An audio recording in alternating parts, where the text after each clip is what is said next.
मुझे लगता है नेता प्रतिपक्ष को एक जिम्मेदार नेता के रूप में सदन में बोलना चाहिए, तथ्यों पे बोलना चाहिए। जो आंकड़े हों उन आंकड़ों को एक बार सत्यापन करा करके अगर वे बोलेंगे तो ये विश्वसनीयता उनकी भी, उनके दल की भी बनी रहेगी और साथ साथ इस व्यवस्था के प्रति भी आम जनमानस का विश्वास डगमगाएगा नहीं।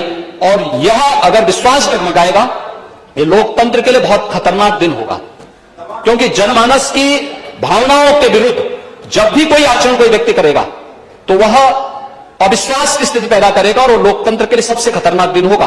दुर्भाग्य से कुछ लोग अपने निहित स्वार्थ के लिए इस प्रकार का आचरण करते हैं या कर बैठते हैं। इसको लोकतंत्र में कहीं मान्यता नहीं देनी चाहिए। ये लोग दूसरों को उपदेश देते हैं। सच्चाई क्या थी 2017 में? उससे 5 वर्ष पहले तो समाजवादी पार्टी की सरकार 2012 से 2017 तक थी। प्रदेश के सभी प्राथमिक स्वास्थ्य केंद्र बंद कर दिए गए थे। कोई डॉक्टर नहीं था, कोई डॉक्टर नहीं था। ज्यादातर सीएससी बंद के कगार पर थे।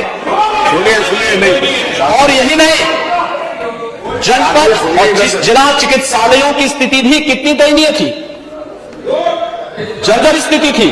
और आज मैं कह सकता हूं 108 एम्बुलेंस के रिस्पांस टाइम को इस सरकार ने और अच्छा करने का प्रयास किया है, उसमें सुधार हुआ है। आज सरकार के प्रयासों के परिणाम स्वरूप प्रदेश में 1 डिस्ट्रिक्ट 1 मेडिकल कॉलेज की तरफ हम लोग बढ़ रहे हैं।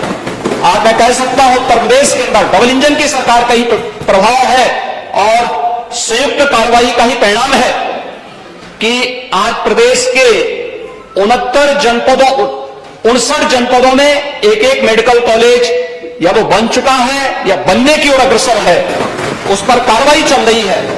जो शेष 16 जनपद हैं उन पर भी इस कार्रवाई को सरकार आगे बढ़ाने का कार्य कर रही है। मेडिकल कॉलेज से उनको परहेज है, हॉस्पिटल की सुविधा से उन्हें परहेज है। और तो और कोरोना महामारी के दौरान पता नहीं नेता प्रतिपक्ष कहां गए थे। मुझे तो लगता है किसी ने, हम लोगों ने तो कभी नहीं देखा उनको बाहर निकलते हुए। 3-4 चरणों में दुर्भाग्य से इंसेफ्लाइटिस आई थी और उन 4 चरणों में हमें तो आशंका थी कि ऐसा ना हो कि कोरोना कालखंड में 5वें चरण की वो आ जाए तो फिर इनका क्या हाल होगा। लेकिन ईश्वर की कृपा थी कि कोरोना हम लोगों ने नियंत्रित करने में सफलता प्राप्त की। National family health survey 4th और 5th जो आए हैं या इससे पहले जो सर्वे हुए हैं, वे सर्वे इस बात की गवाही देते हैं कि उत्तर प्रदेश में विगत 5.5 वर्षों के अंदर स्वास्थ्य सेवाओं में बेहतरीन सुधार हुआ है। और चाहे वह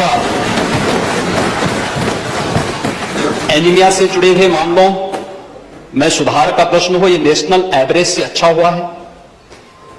शिशु मृत्यु दर और मातृ मृत्यु दर, यह पहले की तुलना में काफी इसमें सुधार हुआ है। अन्य मामलों में भी उत्तर प्रदेश ने उत्तरोत्तर वृद्धि की है, काफी उसमें अच्छी प्रगति हुई है। मैं केवल एक उदाहरण देना चाहता हूं। गोरखपुर की चर्चा माननीय नेता प्रतिपक्ष ने की और बोलते बोलते उनको बहुत सारी चीजें याद आती हैं। स्वाभाविक रूप से जब कोई चीज और खासतौर पर जनता जनार्दन अपना फैसला करके दे ही देती है, सपने जब तार पार होते हैं तो उसका दुख होगा ही। और उनकी बातों में वो दुख झलक भी रहा था। लेकिन हमें जनता जनार्दन के फैसले को स्वीकार तो करना पड़ेगा। यह सीजन पूर्वी उत्तर प्रदेश के लोगों के लिए हमेशा भय का प्रतीक होता था।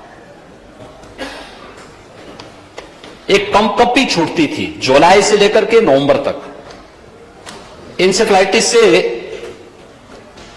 प्रतिवर्ष वहां पे 1200, 1500, 2000 तक मौतें होती थी। अकेले गोरखपुर का बीआरडी मेडिकल कॉलेज 500-500 मौतें उस मेडिकल कॉलेज में एक छत के नीचे एक वर्ष में होती थी। जनपदों के अंदर जो मौतें हो रही थी वो अलग है। जो लोग हॉस्पिटल तक नहीं पहुंच पाते थे वे अलग थी।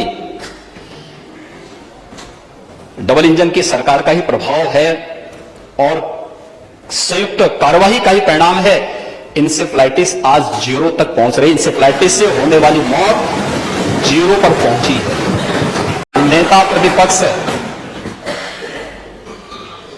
की बातों से बहुत स्पष्ट हो रहा था कि परोपदेश कुशल बहु तेरे,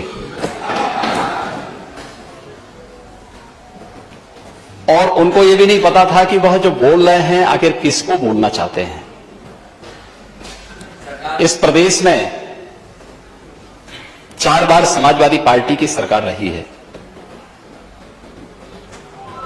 और मुझे नहीं लगता है कि 25 करोड़ जनता जो प्रदेश की है या देश की 135 करोड़ की आबादी में से कोई भी व्यक्ति